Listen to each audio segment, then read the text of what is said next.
Yn ystod tymor yma. A heddiw, da ni'n dod at y ddiwedd yr Hen Testament mewn gwirionedd. Felly, dyma un o'r addewidion mawr, un o'r penodau mawr am Dduw yn addo daioni i'w bobl. Felly, beth am i ni ddarllen y benod yma efo yn gilydd? Eseia 55. Dewch i'r dyfroedd, bob un y mae syched arno. Dewch eich bod heb arian, prynwch a bwytewch. Dewch, prynwch win a llaeth, heb arian a heb dal. Pam y gwariwch arian am yr hyn na Dyw'n fara, a llyfurio am yr hyn na Dyw'n digoni? Gwrandewch arnaf yn astyd, a chewch fwyta'r hyn sydd dda, a mwynhau dan teithion. Gwrandewch arnaf, dewch ataf, clywch a byddwch fyw. Gwnaf â chi gyfamod tragwyddol, fy ffyddlondeb sicr i Dafydd. Edrych, rhoi sef yn dyst i'r bobl, yn arweinydd ac yn gyfarwyddwr i'r bobl. Edrych, byddi'n galw ar genedl nid adweini, a bydd cenedl nad yw'n adnabod yn rhedeg atat oherwydd yr arglwydd y Dduw, o achos Sanct Israel, am iddo dy ogoneddu. Ceisiwch yr arglwydd tra gellir ei gael. Galwch arno tra bydd yn agos. Gadawed y drygionus ei ffordd a'r un ofer ei fwriadau, a dychwelyd at yr arglwydd, iddo drigarhau wrtho, ac at ein Duw ni, oherwydd fe faddau'n helaeth. Oherwydd nid fy meddyliau i yw eich meddyliau chi, ac nid eich ffyrdd chi yw fy ffyrdd i, medd yr arglwydd. Fel y mae'r nefoedd yn uwch na'r ddaear, y mae fy ffyrdd i yn uwch na'ch ffyrdd chwi, a meddyliau i na'ch meddyliau chwi. Fel y mae'r glaw a'r eira yn disgyn o'r nefoedd, a heb ddychwelyd yno nes dyfrhau'r ddaear, a gwneud iddi darddu a ffrwythloni, a rhoi had i'w hau, a bara i'w fwyta. Felly y mae fy ngair sy'n dod o'm gennau. Ni ddychwel ataf yn ofer, ond fe wna'r hyn a ddymunaf, a llwyddo am neges. Mewn llawenydd yr ewch allan, ac mewn heddwch eich arweinir. Bydd y mynyddoedd a'r bryniau'n bloeddio canu o'ch blaen, a holl goed y maes yn curo dwylo. Bydd ffynidwydd yn tyfu yn lle draen, a myrtwydd yn lle mieri, a bydd hyn yn glod i'r arglwydd, yn arwydd tragwyddol na ddileir mohono. Beth am i ni ganu efo yn gilydd? Emyn sydd yn troi'n meddylenu at yr arglwydd Iesu Grist. Ti yw'r gair oedd o'r dechreuad gyda'r tad cyn bod y byd. Rhoes y ser a'r holl blanedau yn ei lle cyn dod i'r cryd. Rwyt yn dal y greadigaeth gyda'i gilydd trwy dy lef, bod i'r tir a'r môr dyfoli gyda lluoedd dair a nef.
Lle dod i'r plant am ddod ymlaen rwan.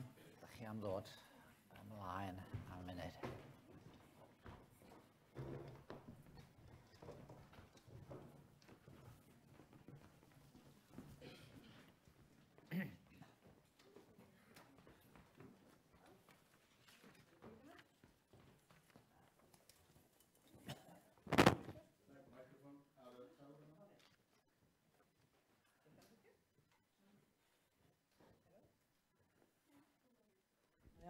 O, dyna ni. Wel, helo. Hyn bychan wahanol, dydy? Mae'n un peth yn neud yr ysgol Sul, efo chi, oedd yn beth arall dod i fama i roi stori i chi. Ond mae hwn yn Sul gwahanol. Felly, da ni'n mynd i wneud chydig bach o bethau efo'n gilydd bore yma, a wedyn dwi'n gobeithio byddwch chi'n cofio rhywbeth am y capel ar y diwedd. Rwan ta. Gynta, mae yna nifer o lyniau ar y sgrin yn mynd i ddod i fyny, a dwi eisiau chi edrych arnyn nhw.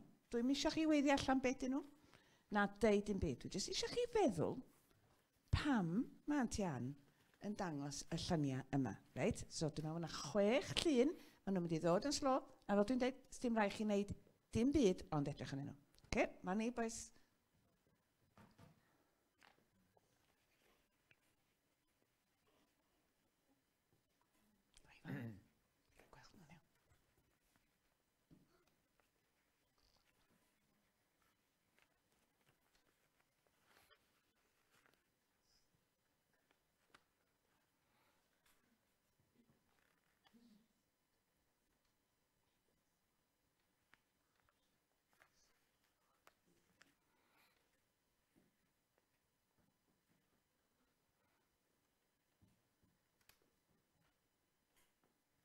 Reit, dyna ni. Rwan ta. Mae yna gen i rwan chydig bach o cwiz i chi. Mae yna eiriau fyny fanna. A dwi eisiau i chi, neu dos am gair yna, nag os un llythyran sy'n yna. Dyma fo fan hyn, so os ydych chi angen, gewch chi edrych ar hwnna hefyd. Alright? A mae yna lythrennau fan hyn i sticio ar fonna os ydych chi'n styc rwan. Neb i weiddi fo allan. Ond gewch chi ofyn, so dwi'n meddwl Ben wedi gweithio allan, beth yw'r gair cyntaf. A wneud i ofyn i fi os oes na lythyran penodol yn y gair. W? Nag oes. Ie? Nag oes. Oes, mae yna i yn y fo. Dwch ni gael roed o i fewn, mae o yn fanna. Reit, oce. Llythyran arall, ia cynnan? Nag oes, os am ddim o'n efo. Ia? Ma ni, da ni'n cyrraedd na wan, lle ma'n chwi. Reit, a pwy sy'n mynd i roi'r un ola i fi? A beth yw'r gair felly? Achub. A da chi'n gallu gweld fod na rai pethau wnaethoch chi weld ar y dechrau sydd yn neud hynna i chi. Oce, reit, mae gyda fi air arall rwan.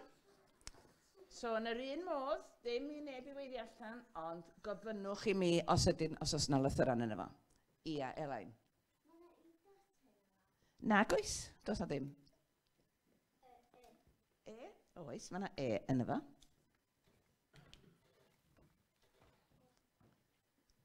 Ia, Judah? Dim, ai o. O'n eisiau gwneud aslo bach i'r rhai bach. Reit, neb i wedi'r nesaf. So, da ni'n gwybod rwan na helpu di hwnna. Okay.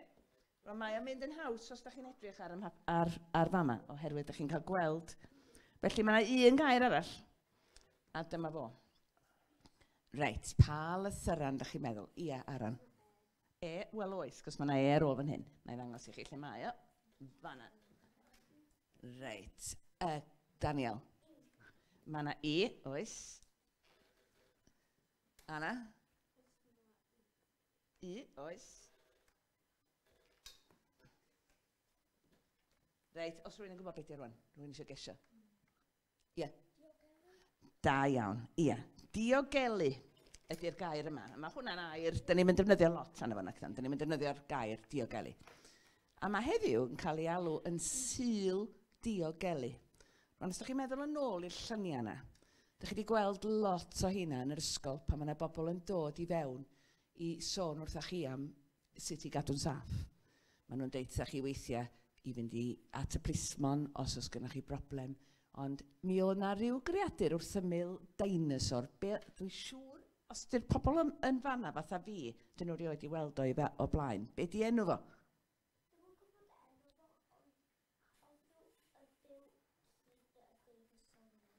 Be, y cradur? Na, o'na gradur bychan, oedd na dinosaur mawr, oedd na gradur bychan wedi gwisgo fyny, be? Pantosaurus, ie. A felly, yn yr ysgolion rwan, mae'r cymeriadau bach yma yn cael ei defnyddio i helpu'r plant i wybod sut i fod yn ddiogel. A wrth gwrs, dyn ni'n gwybod beth i wneud, os oes damwain mawr, a fod gynnwch chi ffôn, pa rif ydych chi fod i ffonio?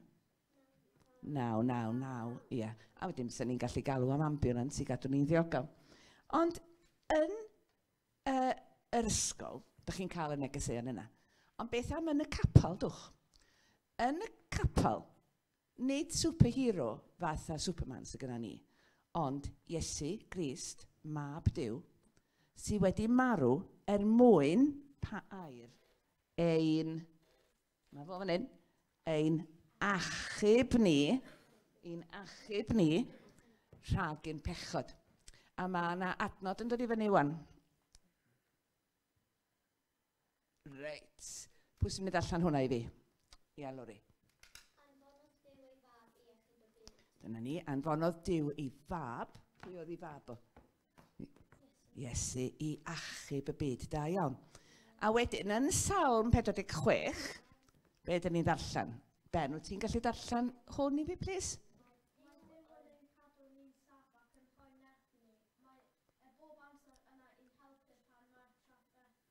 A dyna chi'r helpu, ynddo? So, dyn ni wedi cael yr achub, a dyn ni wedi cael yr helpu. So, dyn ni'n gobeithio gweld diogel yn y nesaf. So, mae Salm 91 yn dweud be?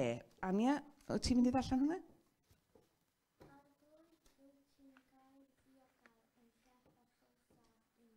Da iawn, arglwydd, rwy ti'n gair ddiogel, lle dyn ni wedi cael achub, helpu a diogel, a geiriau Duw i ni fod o yn mynd i'n achub ni, yn mynd i'n helpu ni, ac yn mynd i gadw ni ddiogel. Dyda Iesu Grist wrtho ni wedyn, yr adnod nesaf, please, yr wyf yn rhoi i chwi orchymyn newydd. Carwch eich gilydd. Fel y cerais i chwi, felly yr ydych chwytha i garu'ch gilydd. A pan ydych chi'n caru rhywun, ydych chi isio gyfalu amdanyn nhw? Gwneud yn siŵr nad ydyn nhw'n cael eu brifo? Bod yna i'w cysuro nhw pan maen nhw'n drist? Sefyll i fyny drostyn nhw os oes rhywun yn bod yn anifyr neu'n gas efo nhw. Mae Deb sy'n mynd i gymryd y darn bach nesaf rwan.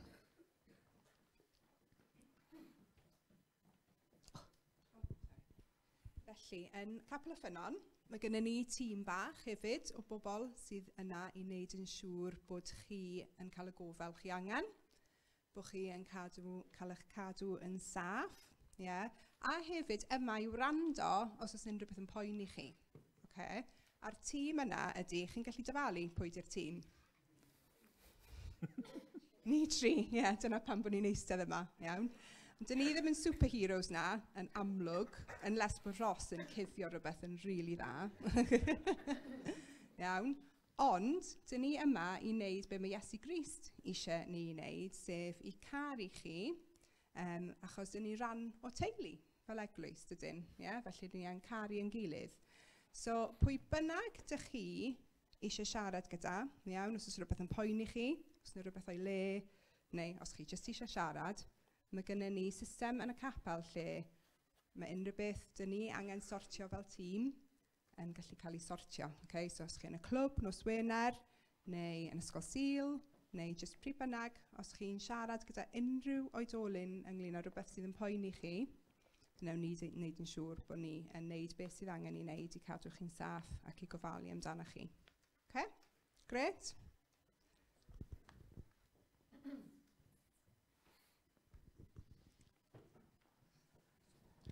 Ie, ac yn fwy na hynny, mae gennym ni hefyd ofal am bobl hŷn. Mae pobl hŷn yn dod i'r capel atan ni hefyd. Mae pobl hŷn yn gallu bod yn drist ac yn sal a dim yn teimlo'n dda. Ac weithiau maen nhw'n gallu teimlo bod nhw angen cefnogaeth. A dyn ni angen gofalu amdanyn nhw ac edrych ar eu hon nhw a'i caru nhw hefyd. Ac felly mae gennym ni ofal am bobl hŷn sydd yn plith ni, yn ogystal â am y plant sydd yn dod i'r eglwys ac i'r ysgol Sul. Felly, dyna di'n gofal ni dros yn gilydd ac ar draws pawb sydd yn dod i'r capel, felly i ddiogelu pawb ac i wneud yn siŵr bod pawb yn saff. Da ni'n mynd i weddio rwan. Da ni'n mynd i weddio y weddi swyddogol sydd wedi cael ei sgwennu gan yr 31.8. Na, 38.1? 31.8? Yn cofio beth yw'r cwmni sydd yn gwneud diogelu dros Gymru i gyd. Felly, os na ni gael llygad, da ni'n mynd i weddio rwan. Iawn, blant? Annwyl Dduw, helpa ni i fod yn eglwys sy'n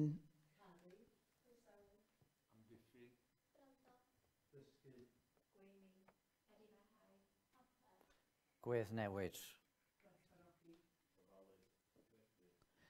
Dduw cyfiawnder a thosteri, gwrando ein gweddi. Helpa ni, iachau ni, arwain ni, gweddiwn hyn yn enw Iesu. Amen. Amen. Ac i orffan y tamad bach yma, mae Dewi yn mynd i ddarllen emyn i ni ganu wedyn. Ti eisiau fel fan hyn?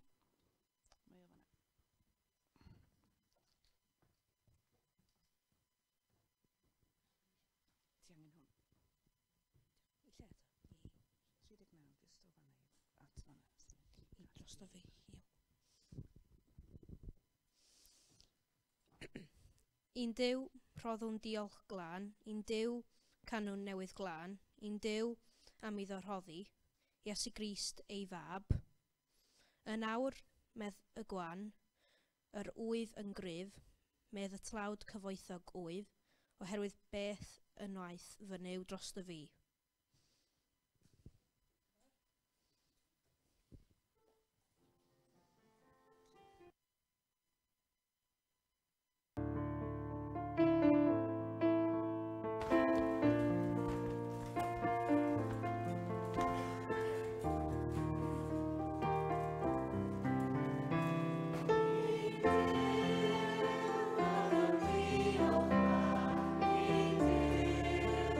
Amen.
Diolch yn fawr. Mae eisiau ni gofio bod fama fod yn lle saff, bod ni'n teimlo'n saff pan ni'n dod at yn gilydd, a bod yna groeso i ni fan yma, achos bod Duw eisiau ni fod yn saff efo yn gilydd ac yn saff efo fo. Wel, da ni am droi at ddarlleniad y bore yma o lyfr Ezra yn y Beibl, llyfr Ezra.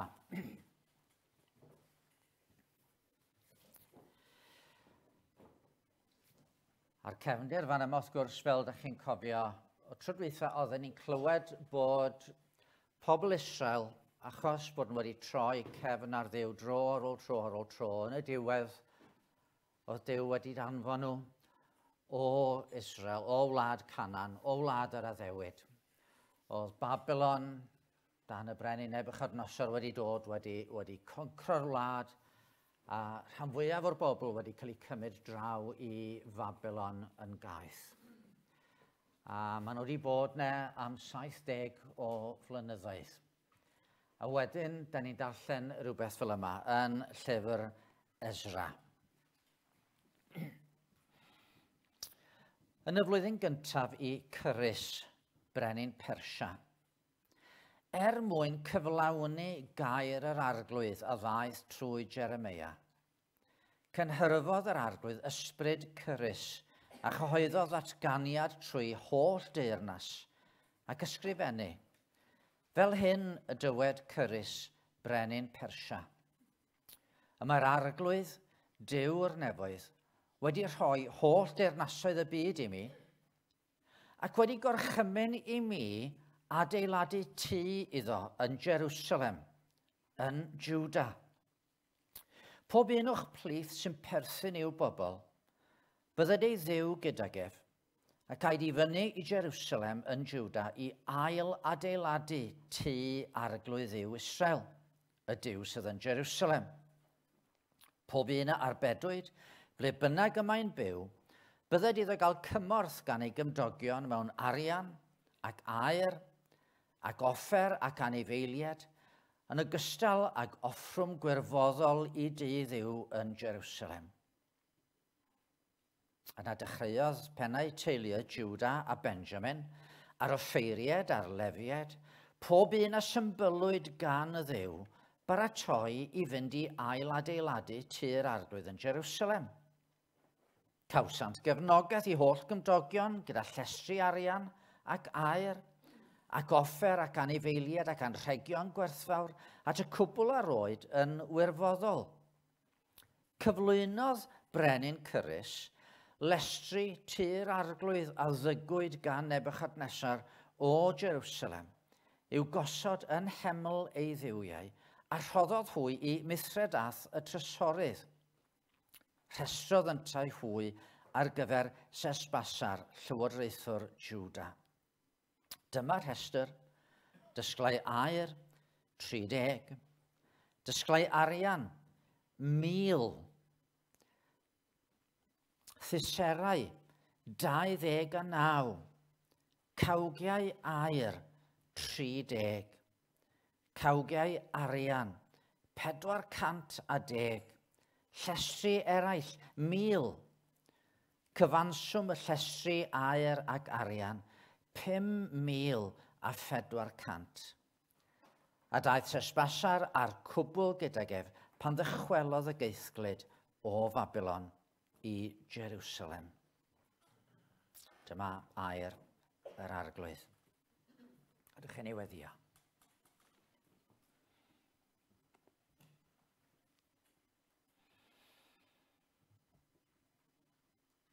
Arglwydd ein Duw, a thad ein harglwydd Iesu Grist, wrth i ni droi atat ti rwan, cyn mynd i feddwl am be mae'r Beibl yn ei ddeud. Da ni'n diolch yn bod ni y tymor yma wedi cael edrych yn ôl a gweld fel y gyro ti wedi gosod cynllun ar waith. Cynllun oedd yn rhyw linyn arian trwy'r Hen Testament yn arwain fyny at yr arglwydd Iesu Grist yn dod i'r byd. A da ni'n diolch ti y bore yma o'r newydd am yr arglwydd Iesu Grist. Da ni'n diolch yn bod ni yn gallu cael yn galon blant i ti trwy'r arglwydd Iesu, wrth i ni roi'n ffydd ynddo fo. A da ni'n diolch yn bod ni'n gwbl ddiogel yn dy ddwylo di. Beth bynnag sy'n digwydd i ni, da ni'n saff yn dy ddwylo di. O arglwydd, os oes unrhywun, ond plith ni bore yma, sydd yma neu sydd yn mynd i fod yn gwrando ar y we, ar y gwasanaeth yma. Unrhywun sydd yn teimlo yn ansicr o'r dyfodol, yn teimlo bryderus, ysgweli di fod yn dda, nid i ddod atyn nhw, a nid i ddangos iddyn nhw y diogelwch sydd i'w gael yn yr arglwydd Iesu Grist. Dyfod ti o ddewn tad yma i'n helpu ni, i'n achub ni, i'n diogelu ni. Ac o ddewn tad, da ni'n gweddio hefyd trwy'r gair fyddwn ni'n darllen rwan, y byddwn ni'n cael gweld o'r newydd rhywfaint o dy gariad i tuag ata ni, rhywfaint o dy ffyddlondeb mawr tuag at y bobl. Ac os gweli di fod yn dda, nid i'n helpu ni i hiraethu mwy am brofiad mwy byw, mwy real, mwy dwfn o dy gariad yn Iesu Grist. Da ni o dad yn gweddio hyn, ynghyd am y ddeiant am yn holl feie, trwy Iesu Grist yn harglwydd agoredwr da. Amen. Wel, cyn troi at y gair, mi ganon ni emyn arall. Os heddwch fel afon sy'n canlyn fy rhoed, neu dristwch fel ymchwydd y llu, beth bynnag y ddaw, ti am dysgaist i ddweud, diogel wyf gyda thi.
Mae'n gret clywed eich lleisiau chi'r plant wrth i chi ganu efo ni fan yna, bod ni'n ddiogel gyda Duw a gyda yr arglwydd Iesu Grist.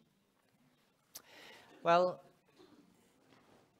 yn ystod y tymor yma, da ni wedi bod yn trio edrych dros yr Hen Testament. Mae yna stori fawr, nid jyst lot o storïau bach ydy'r Hen Testament, ond mae yna stori fawr. Ddaru ni ddechrau nôl y mis Medi yn meddwl am y ffaith bod Duw wedi creu'r byd a wedi creu pob un ohono ni. Ac wrth iddo fo greu'r byd, wrth gwrs, ni, pobl, da ni fod yn goron ar y cyfan, y peth mwyaf ffantastig, achos yn bod ni wedi cael yn creu i adlewyrchu Duw, yn bod ni wedi cael yn creu ar lun a delw Duw. Ond wedyn, as pethau o'i le, oedd na gwymp yn doedd. Adda ac Efa yn yr ardd yn gwrthod gwrando ar beth Duw di gorchymyn, yn gwrando ar y sarf. A pechod yn dod fewn i'r byd. Ond hyd yn oed wrth i bechod dod fewn i'r byd, oedd Duw di rhoi addewid. Mae'n addo efo'r sarf, bydde had y wraig, bydde rhywun yn dod rhyw ddydd, had y wraig yn dod ac yn sathru ar ben y sarf a'i laddo. Yn ysigo pen y sarf. A'r addewid yna reit ar y dechrau. A doedd Duw ddim yn troi cefn ar y byd, bod ni wedi troi cefn ar Dduw, bod Duw ddim yn troi cefn arno ni. Rwan rhag on bod ni'n meddwl bod pechod ddim yn beth mawr iawn. Gawson ni hanes wedyn Noa. Ac oedd drigioni mor fawr yn y byd fel fod Duw yn dweud fedrai'n dioddau hyn. A fe foddwyd y byd oedd y diliw wedi dod. Ond fe gafodd Noa ei achub, fo ei deulu i achub yn yr arch. A Duw yn dechrau unwaith eto'r stori yma. Y stori yma lle oedd o yn mynd i achub pobl a sortio pethau allan a cael gwared ar drwg mae'r diafol wedi i wneud. Wedyn ddar ni glywed am Abram. A Duw'n galw Abram a dweud, mae'r fendith yn mynd i ddod trwy ti, trwy dy deulu di, trwy y genedl sy'n mynd i dyfu ohono ti. Ac wedi i ddisgynyddu yn Abram, fynd draw i'r Aifft, lle eithon nhw'n gaeth, dyma nhw'n tyfu'n genedl yn bobl fawr. A dyma Moses yn dod ac yn arwain ei genedl allan o'r Aifft lle oedden nhw wedi mynd yn gaeth erbyn hyn, yn ei hachub nhw. A Duw fanne, trwy Moses, yn rhoi deddf, yn rhoi cyfraith i'r bobl i wybod be oedden nhw fod wneud, y deg o'r chymyn i wybod sut dyn ni fod behafio. Ond hefyd yn gwybod bod ni'n mynd i fethu, a felly'n rhoi i ni archoffeiriad, rhoi i'r Iddewon archoffeiriad, Aaron yr archoffeiriad, ar aberthau a ffordd i bobl ofyn am faddeuant Duw trwy'r aberth. A hyn yn neud ni feddwl am Iesu Grist a'r aberth oedd o'n mynd i roi. Wedyn, ar ôl i'r bobl fod yn yr anialwch, dyma nhw'n cael ei arwain fewn i wlad yr addewid. Joshua ni harwain nhw fewn. A ddos na gyfnod y barnwyr. A ryw batrwm yn cael ei ailadro dro ar ôl tro, lle oedd y bobl, bod nhw wedi cael ei achub gan Dduw yn troeddi wrtho fo, mynd i addoli Duwiau eraill. Problemau'n dod. A wedyn, yng nghanol y problemau bod nhw'n cofio Duw, bod nhw'n galw ar Dduw, a Dyw'n rhoi rhywun i'w hachub nhw, rhoi'r barnwyr. Ond, bod y barnwyr yn ei hachub nhw, unwaith eto bydden nhw'n troi oddi wrth Dduw pan oedd pethau wedi dod yn dda arnyn nhw. A doedd y barnwyr ddim yn llwyddo i sortio pethau allan yn iawn. Ar ôl cyfnod y barnwyr, dyma ni cael cyfnod o frenhinoedd. Frenhinoedd yn trio arwain y bobl. A fe gawson nhw rai brenhinoedd da iawn, Dafydd, Solomon, ac ambell un arall, ond doedd y brenhinoedd ddim yn llwyddo chwaith. Gyda bobl yn mynd troi oddi wrth Dduw dro ar ôl tro. Ac yn y diwedd, dyma'r bobl yn cael eu cymryd i ffwrdd o wlad yr Addewid. Oedd y gogledd lle oedd 10 o'r llwythau wedi bod wedi troi'n erbyn llinach Dafydd. Y 10 o'r llwythau, oedd rheini wedi cael eu cymryd ffwrdd i Assyria ac oedd teyrnas y gogledd wedi mynd am byth. A wedyn Juda yn y de a Babylon yn dod yn concro nhw'n cymryd y bobl i ffwrdd i Babylon, Juda mewn mes, Jerusalem yn adfeilion, y deml, lle oedd pobl yn mynd i fod yn cyfarfod y Duw, y deml wedi, yn ddim byd ond rwbel, wedi cael ei ddadfeilio. A dyna ddiwedd y stori. A oedd y cyfan wedi mynd yn ddim. A oedd cynllun mawr Duw wedi methu. A da ni'n dod at gyfnod newydd, lle da ni'n sylweddoli na roedd Duw yn dal ar waith. A dyna pam nes i ddarllen o lyfr Esra. I Iddewon oedd yn Babylon, mi fyddai mor hawdd meddwl fod dyddiau Israel drosodd. Oedd dyddiau gogoniad genedl ymhell yn y gorffennol. Y dyddiau pan oedd Dafydd yn frenin, yn concro pawb yr rhai oedd yn dod yn ei erbyn o. Wedyn, mi ddodd Solomon yn dod. Solomon, ac oedd aur yn llifo mewn i'r wlad. Pobl yn teithio bell i glywed doethineb y brenin. Ond amser hir yn ôl oedd hynny. Bellach. Oedden nhw'n bobl heb frenin, doedden nhw'n hyd yn oed heb dir, oedden nhw ddim yn ei tir eu hunain, oedden nhw'n genedl mewn caethiwed yn bell o lle oedd eu cartre nhw. Chi'n barod, fydde'n hawdd iawn iddyn nhw feddwl, dyna fod os dim, mae'r Iddewon drosodd, os dim pwynt cario ymlaen. Chi'n bod, yn dyddiau ni, mae yna rai yn dal i ryw fath o sôn yn hiraethrus am ymerodres Prydain. A maen nhw'n edrych a meddwl am yr ymerodreth Prydeinig. Ond be di Prydain heddiw? Yng ngolwg y byd, yn arbennig blynyddoedd dwythaf. Be di Prydain yng ngolwg y byd? Ond roedd rhain wedi colli popeth. Mae ganddo ni dir ym Mhrydain, ond oedd rhain wedi colli popeth i bob golwg. Mor fuan wedi oes Solomon, oedd y deyrnas wedi rhwygo'n ddwy. I coron gan goncwerwr i ddefnyddio geiriau rhywun arall. Ac i lawer, doedd ddim pwynt hiraethu am yr hen ddyddiau. Oedd rhai ohonyn nhw wedi bod yn Babylon ers 70 o flynyddoedd. Lot ohonyn nhw rwan wedi cael ei geni ym Babylon.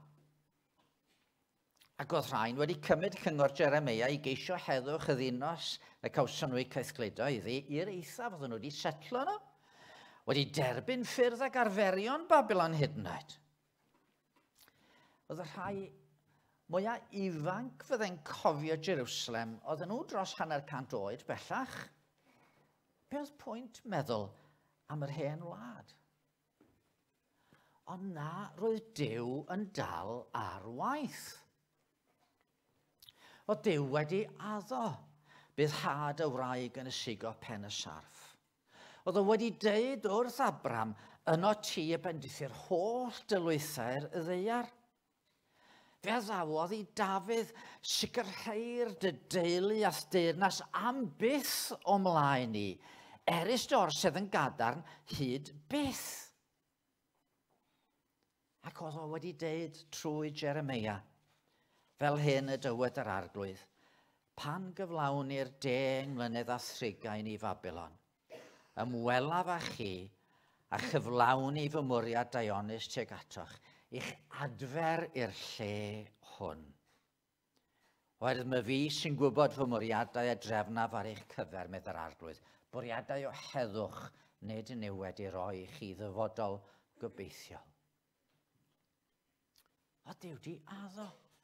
Ac oedd o'n dal ar waith achos mae Duw yn ddiw ffyddlon. Mor anhebygol oedd o yn ei golwg, yn y flwyddyn 538 cyn Crist, dyma Babylon yn cael ei choncro gan y Mediad a'r Persiaid. 2 flynedd yn ddiweddarach, dyma'r brenin Cyrus yn rhoi gorchymyn.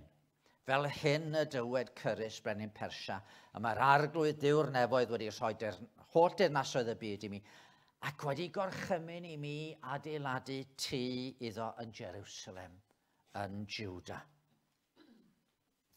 A'r gwahoddiad yn dod i'r bobl, i'r Iddewon, i'r Israeliad, godi a mynd yn ôl a dweud wrth cymdogion yr Israeliad i fod yn dda tuag atyn nhw a roed pethau iddyn nhw.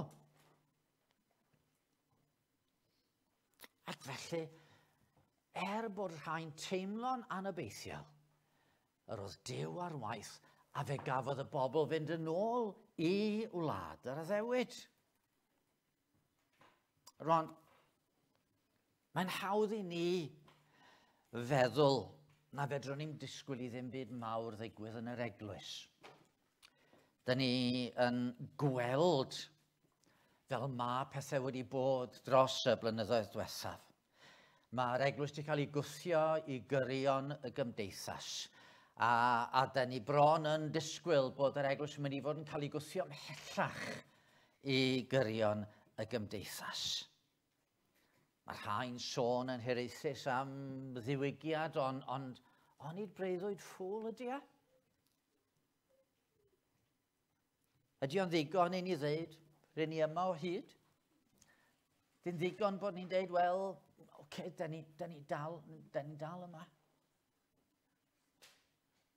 Mae Duw wedi addo adeiladu i eglwys.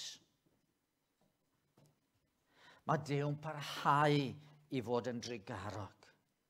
Mae Duw'n parhau fod eisiau gweld yr aniwiol yn wedi parhau a throi a chael bywyd.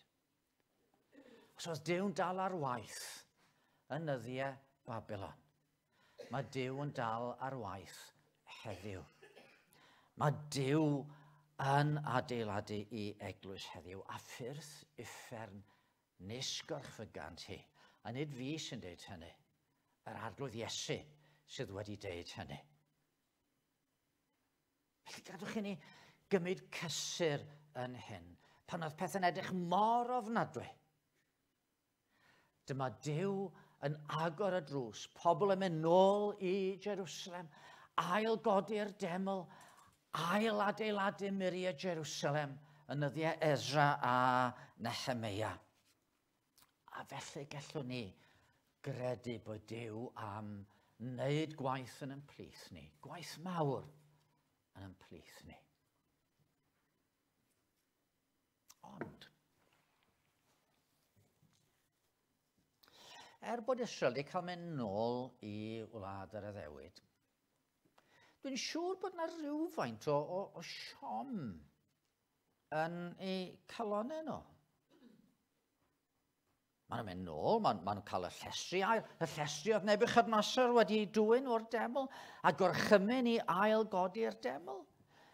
Dyma Duw hyd yn oed yn anfon proffwydi atyn nhw.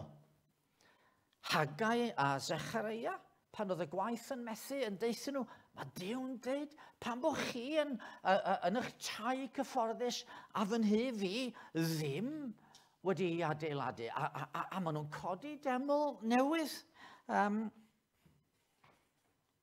Ond oedd pethau ddim cweit fel y gyroedden nhw'n obeithio yn Jerusalem.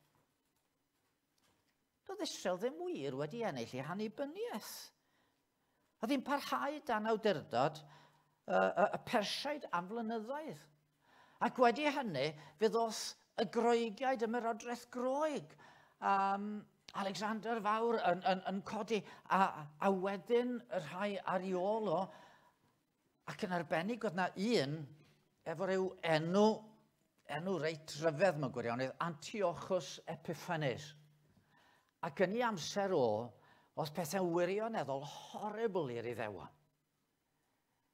Dyma fo yn lladd lot o Iddewon ar yr allor yn y deml yn Jerusalem.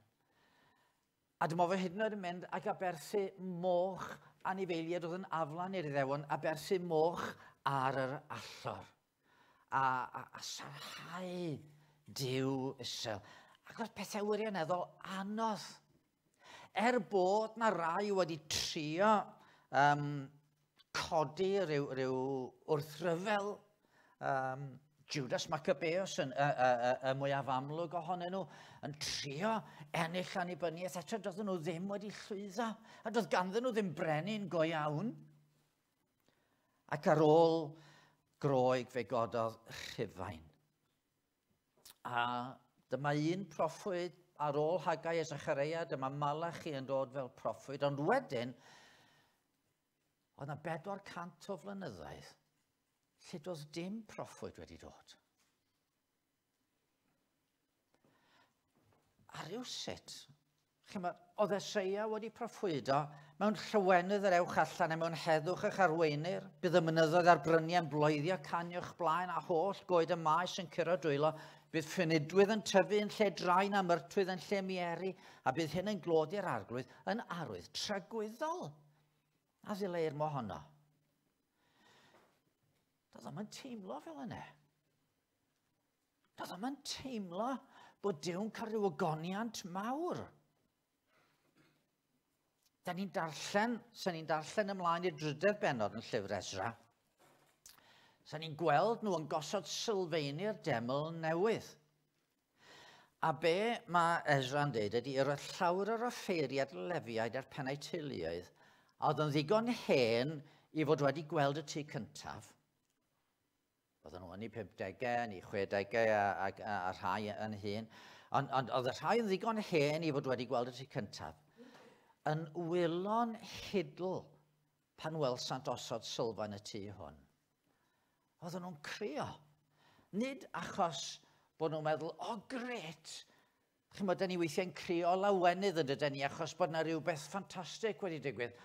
Ond oedd rhain yn crio achos oedd yn meddwl, di hwn ddim fel y gogoniant oedd. Di ddim fel y gogoniant a fi. Ac yn wir, y llawer o Iddewon heb hyd yn oed boddran dod nôl. Oedden nhw wedi aros y mobl, oedden nhw wedi dweud, o na, mae bywyd yn fwy cyfforddus i ni fan yma, yn mi sticio ni fan yma. Felly, bod nhw wedi cael dod yn ôl, oedd na rhywbeth ar goll. Dyn ni yn gallu teimlo braidd, felly dyn ni'n deud fod Duw yn ein hachub ni. A dyn ni'n dod yn Gristnogion. A dyn ni'n profi heddwch yn calonau. Am na relwenydd mawr yn gallu bod, ond wedyn, mae'n strygl. Mae'n mynd yn anodd ar Gristnogion. Weithiau mae hyn yn gallu bod yn sioc i Gristion ifanc. Os chi'n dod i ffydd, a wedyn chi'n ffeindio, dwi ddim o siŵr. A dwi'n ame. Ac yn arbennig, felly, i ni fel eglwys, da ni'n gallu meddwl, wel, ie, da ni am ddod i'r eglwys, a gweld yr eglwys yn cael ei adeiladu. Mae gallai sôn am fan yma, o'n i'n dod yma yn 1985, ac oedden ni'n ymroi'n gilydd a'n meddwl, reit, cwpl flynyddoedd, adeiladu yr aelodaeth, a unwaith fyddwn ni wedi dod i ryw 100 o aelodau, wedyn gallwn ni feddwl ynglyn â cael adeilad mewn cwpl o flynyddoedd, A wedyn fyddwn ni'n gallu cyrraedd allan a phlannu eglwys yn Bethesda, eglwys yn Borth, eglwysi eraill yn cael eu plannu o gwmpas y lle. Dim di digwydd fel nena di. A da ni'n gallu bod yn siomedig.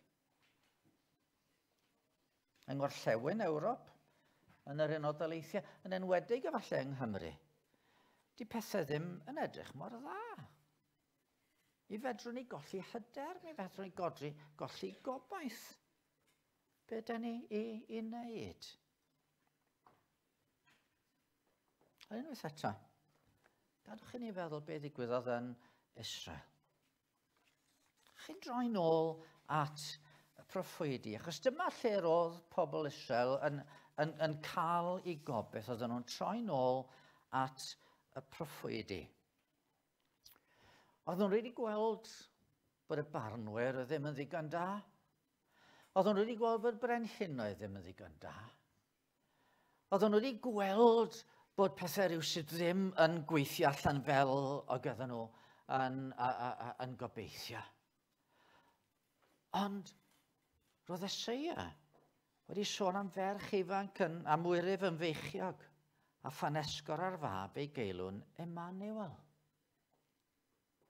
Mae'n rhaid i meddwl mae'r brenin cyrus oedd hwn. Oedd o yn fab i ferch ifanc a fe dyfodd o, a fe agorodd o'r drws iddyn nhw fynd nôl i Israel, ond tybed? Tybed oedd na un mwy y gallen nhw edrych amdano fo? Oedd Eseia eto wedi sôn am rhywun arall yn dod, dyma fy ngwas, yr wyf yn ei gynnal fesoledig, rwyf yn ymyfrydu ynddo. Rhoddais rwy ysbryd ynddo i gyhoeddi barn i'r cenhedloedd, ni fydd yn gweiddi nac yn codi lais na pheri glywed yn yr hel. Ni fydd yn dryllio cors ynysig nac yn diffodd llun yn mygu, bydd yn gyhoeddi barn gywir. Ni fydd yn diffodd, ni chaiff i ddyrllio, nes i ddosod barn ar y ddeiar. A mae'r ynysoedd yn disgwyl am ei gyfraith. O na ddewidion fel hyn, fe gyhoeddodd bachgen a aned un i mab ar oed un i a bydd yr awdurdod ar ei ysgwydd fe gelwyr cynghorwr rhyfeddol. Duw cadarn, tad bythol, tywysog heddychlon. A fe ddydodd y proffwyd Meica. Ond ti, Bethlehem Ephrata, sy'n fechan i fod ymhlith llwythau Jiwda, ohono ti y daw allan i mi un i fod yn llywodraethwr yn Israel a'i daraddiad yn y gorffennol mewn dyddiau gynt.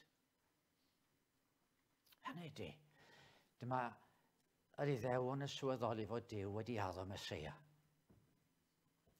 Bod e wedi addo un fydde'n dod. Bydde yn achub yng ngwir ystyr y gair. Had o wraig yn ysigo pen y sarf. A dyma'r olaf o'r proffwydi. Yn deud, wele fi yn anfon fy nghenad i baratoi fy ffordd o'n blaen. Ac yn sydyn me ddawr arglwydd yr ydych yn ei geisio i mewn i'w deml. A mae cenad y cyfamod yr ydych yn hoff ohono yn dod, medd arglwydd y lluoedd. A beth ddigwyddodd, oedd bod yna hireth wedi codi'n halonau pobl. Ie, da ni yn nôl yng Ngwlad yr Iddewyd. Ie, da ni yn cynnal y deml. Da ni yn dysgu yn y synagog ynglyn â be mae Duw wedi wneud. Ond da ni'n hiraethu am yr Meseia ddod. Ac erbyn i ni gyrraedd y Testament Newydd, da ni darllen am Simeon, dyn cyfiawn a duwiol oedd hwn yn disgwyl am ddiddanwch Israel. Ac roedd yr ysbryd glân arno. A da ni clywed am Anna y broffwydus. Yr awr honno safodd hi ger llaw a mol i Duw'n llefarum y plentyn wrth bawb oedd yn disgwyl rhyddhad Jerusalem. Oedd yna rai yn Israel fel Zacharias ac Elizabeth, Joseph a Mair, nad oedden nhw ddim wedi colli gobaith. A roedd y disgwyl hir yma wedi gwneud iddyn nhw hiraethu mwy nag erioed. chi blant, ydych chi'n edrych ymlaen at y Nadolig, a ydych chi'n disgwyl a disgwyl, a I can't wait, meddai ambell un ohonoch chi. A mwyaf ydych chi'n gorfod disgwyl, mwyaf ydych chi'n hiraethu, mwyaf ydych chi eisiau iddo fo gyrraedd. A fel hynny, roedd y bobl yma, oedden nhw eisiau i'r Meseia ddod. Ac ar ddiwedd yr Hen Testament, da ni'n cael yn harwain i fod yn hiraethu am gael gweld y Meseia yn cyrraedd, ac wrth yn bod wrth gyrraedd y Testament Newydd, wrth i Dduw ymweld. A Dyw'n dod mewn ffordd rhyfeddol, mewn ffordd cwbl annisgwyl, mewn ffordd wahanol i'r cyfan oedd pawb yn ddisgwyl. Ioan y cenad yn dod o'i flaen o, a'r Meseia yn dod i achub y byd. Felly efo ni, os da ni heddiw yn Gristnogion, dwi'n siŵr bod ni'n teimlo, wel, ie, pan mae pobl yn sôn am lawnder bendis, da ni'n siŵr da ni'n ei brofio. Be di gwir hiraeth yn calon ni? Hiraeth am Iesu Grist. Hiraeth am yr arglwydd. Hiraeth am yr un sydd wedi'n caru ni, wedi dod i'r byd ar yn mwyn ni, wedi dioddau trosto ni ar y groes, wedi atgyfodi'n cyfiawnhau ni, a sydd heddiw hyd yn oed yn gwylio ni ac yn eiriol trosto ni. Hiraeth am yr arglwydd Iesu Grist, cael ei adnabod o'n well, cael ei brofio'n ddyfnach, cael gwybod mwy amdano fo ar waith yn calonau ni. Hiraeth. Ydych chi'n teimlo'r hiraeth yma? Ydych chi'n profi'r hiraeth yma? Falle bod yna rai sydd erioed wedi teimlo bod chi wedi adnabod Iesu Grist, erioed wedi profi Iesu Grist yn waredwr. Ac eto mae gennych chi hiraeth am rhywbeth. Cyfeiriwch eich hiraeth at Iesu Grist. Peidiwch a trio bodloni ar bethau eraill.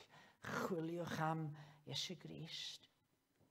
Rwan, ia, ar un olwg, fel Cristnogion, da ni ddim yn mynd i wybod am y gogoniant llawn nes yn bod ni wedi gadael y byd yma a cyrraedd y nefoedd lle byddwn ni efo'r arglwydd Iesu Grist. Y pryd hynny fyddwn ni'n cael ei weld o efo'n llygaid yn hynny. Y nef nid y beth sydd i ni, oedden ni'n ganu funud yn ôl. A mi fydd o'n sychu ymaith bob deigryn o'r llygaid ni. A fydd pob tywyllwch wedi mynd, pob pechod wedi mynd, pob temptasiwn oddi allan wedi mynd, a pob pechod oddi mewn i ni wedi mynd. A fyddwn ni'n debyg i'r arglwydd. Hiraethwch am hynny. Dydwch efo Paul, byw i mi yw Crist a marw, sydd elw.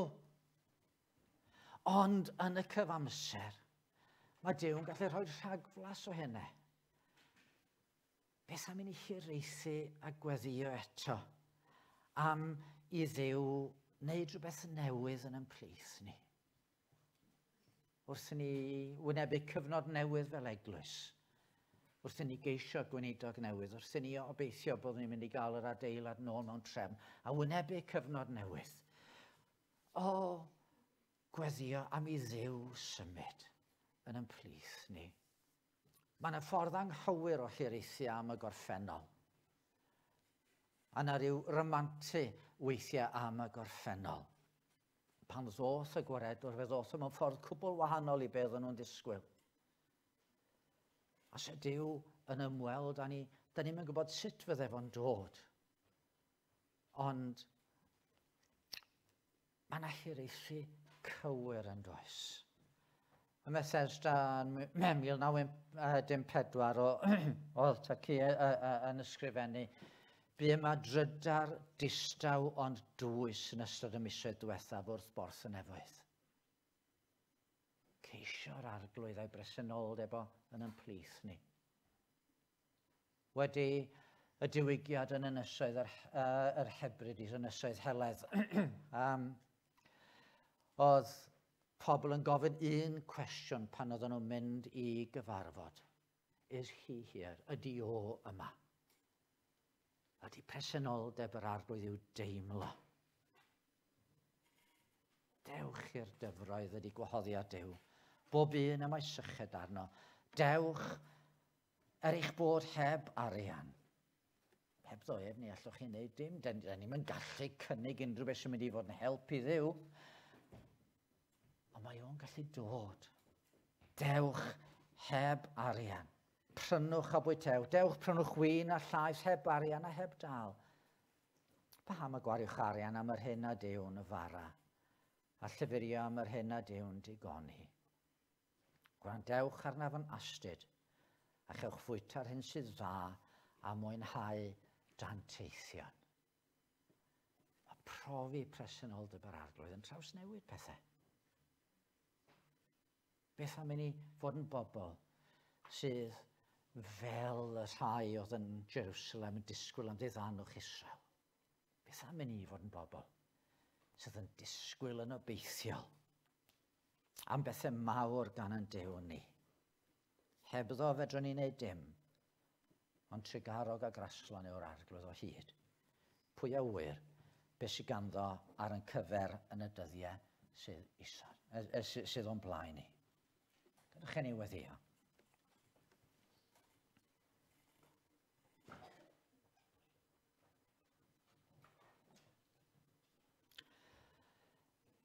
O deffro, gwisg dy nerth o brydferth fraich yr arglwydd. Fel yn y dyddiau gyntaf i amlygad a lleogrwydd.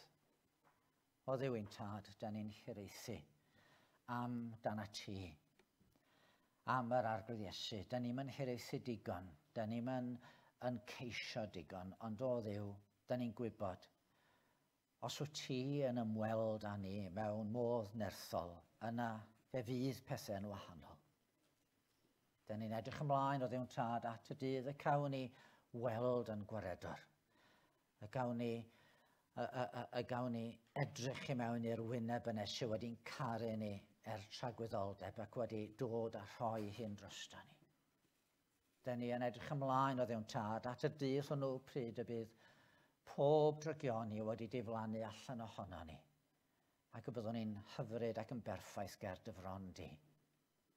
Ond yn y cyfamser a Dduw, fel oedd Ezra a Nehemia mynd nôl i Jerusalem efo gwaith i wneud i godi muriau Jerusalem, i ail-godi'r deml, felly da ni'n ymwybodol fod gynno ti waith i ni wneud fan yma, ond fedrwn ni mo'i wneud o hebddo ti. Felly yn dy drigareth, trwy ysbryd glân, symud yn plith ni, fel yn bod ni'n bobl sydd yn gallu deud wrth eraill mor hyfryd, mor rhyfeddol, mor ogoneddus ydy Efengil Iesu Grist. A gad i ni weld pobl yn dod, gad i ni weld y plant i gyd yn dod i brofi gras, gad i ni weld o Dduw tad, pobl yr ardaloedd yma yn dod i brofi gras a byw ni o Dduw tad, gogoniad i denw yn Iesu Grist. Amen.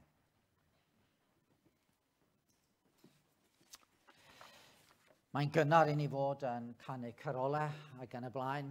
Dwi'n gwybod bod hysbysebion Nadolig wedi cychwyn, ond da ni am ganu yr un sydd i mi yn cychwyn cyfnod yn Nadolig, yn gafel yn cymaint o gyfeiriadau o'r Hen Testament ac yn mynegu'r hireth yma sydd yng nghalonau pobl am i Dduw symud. O tyred di, Emmanuel, a datod rwy mae Israel, sydd yma'n alltid unig trist, hyd dydd datgyddiad Iesu Grist.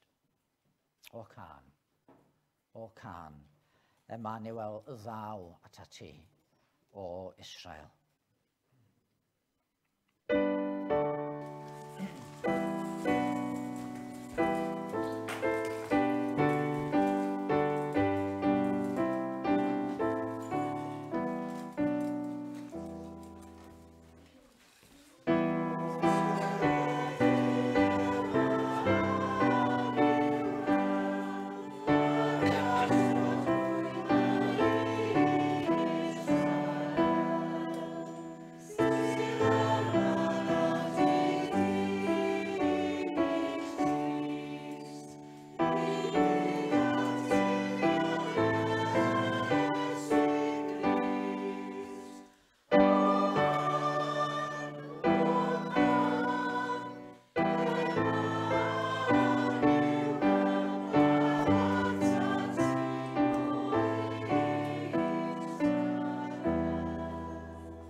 Arglwydd, ychwanega ein ffydd ni.